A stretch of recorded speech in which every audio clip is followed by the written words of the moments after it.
I'm Josh Light with PoliticIt.com here in Nashville, Tennessee with Jack Arnold. He's an independent running for Congress in District 7. How are you doing today, Jack? Pretty good. Yourself? I'm doing great. So, Jack, tell us the big differences between you and your competitors in this race. Well, I think the major difference between me and the competitors is that I'm not a politician. And when I say I'm not a politician, what that basically means is there are a lot of things I would rather do than win this race. One of the big things that you're concerned about is campaign finance reform. Do you want to talk about that? Yeah, absolutely. At present, what we've got is a system where districts are gerrymandered, so members of the House are more or less guaranteed re-election. And part of what that does is it encourages a system where campaign contributions are based more on House members' committee membership and their ability to do something for the contributor than they are based on the appeal of an actual candidate. So, for example, if you're on the House Ways and Means Committee, you're guaranteed hundreds and hundreds of thousands of dollars from corporations, from people seeking government contracts, et cetera, irrespective of what you actually do when you're in Congress, except for the things that they want. And the way our laws are structured right now, so long as the contributor doesn't actually state the quid pro quo, so long as I don't, when I as a lobbyist bundle contributions from corporations and hand you that $500,000, so long as I don't specifically say this is what we'd like you to do, right? And you don't say I'm doing it because you gave me the money, it's completely legal. And I don't think a lot of people realize that. And Jack, how's your experience prepared you for Congress? Well, for one thing, I know I'm good under pressure. I spent a year in Baghdad with the 10th Mountain Division. I've been shot at. People have tried to blow me up. I don't imagine anything I'm going to encounter in this experience is going to be, any more pressure-inducing than that. I have a law degree from Vanderbilt University. I've done just about every job you can think of, from pushing shopping carts to washing dishes to pay my way through college. I think really my life experience has prepared me to do this. And Jack, why did you decide to run as an independent? Well, for one thing, I'm not comfortable with the influence that the two major parties have over the electoral process. It plays directly into the campaign financing problem, right? So I want to reform Washington. I want to change Washington. I want to reform the way people get to Washington.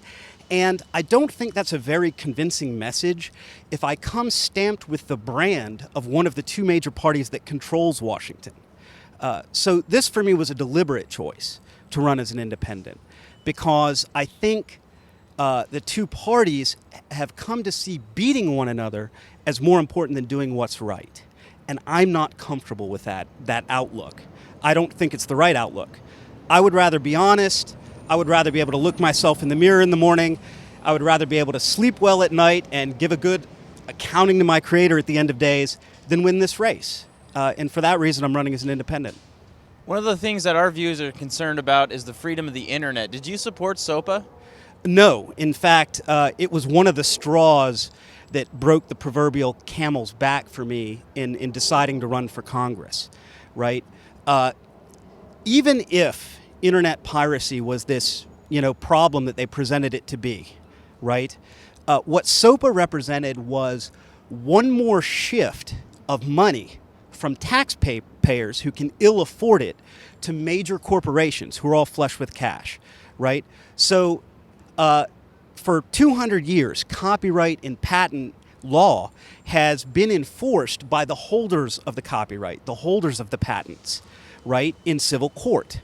What SOPA would have done is it would have taken the expense out of the hands of the motion picture industry, the record industry, and by having the FBI enforce their patents instead of them enforcing it, it would have been a shift of wealth from the government to those industries.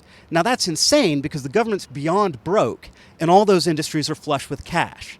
So from that perspective, it's mystifying that SOPA had wide bipartisan support. One of its earliest co-sponsors, in fact, was the woman that I'm running against, who has presented herself as a small government conservative. if you thought they were trying to do what was best or what made sense for our economy or for the United States, this bipartisan support would be mystifying. But when you look at the campaign contributions they've received from the record industry, from the motion picture industry, from Hollywood, all of a sudden, the blinders are taken off and you're like, oh, well, there's the reason right there. In fact, to be honest with you, I think the legislation, it was so vague, I suspect it was written by a lobbyist and simply handed to a staffer. I'm not sure how many of the people who jumped on as co-sponsors even read the thing before it was sitting in the committee. What are you doing to improve your IT score, your online influence? Well, because I'm running as an independent especially, the internet is the way that I have a chance of reaching a large number of viewers, right? So my campaign's first presence is on Twitter, it's on Facebook, it's on my campaign site.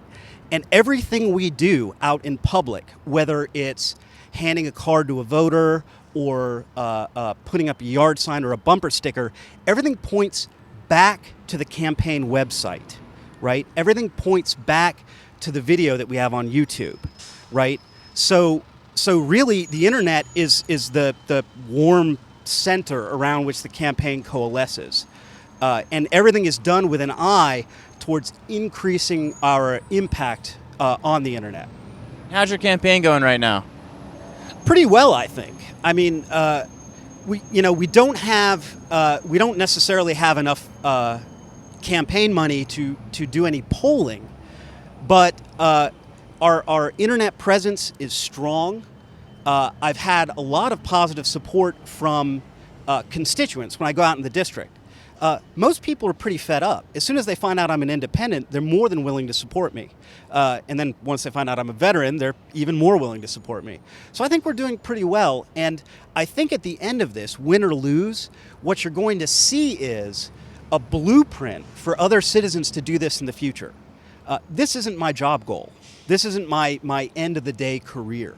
But if I can give a blueprint to other citizens who aren't politicians to do this, right? If I can have a showing in November where I have, votes for pennies a vote, and the incumbent, who has literally millions of dollars, has a showing of $10 or $20 per vote, then I think that will show people in the future how they can actually use the internet to change our government. Jack, where can people go to learn more about you? Our website is www.jackarnoldfortennessee.org. You can also see our videos on YouTube.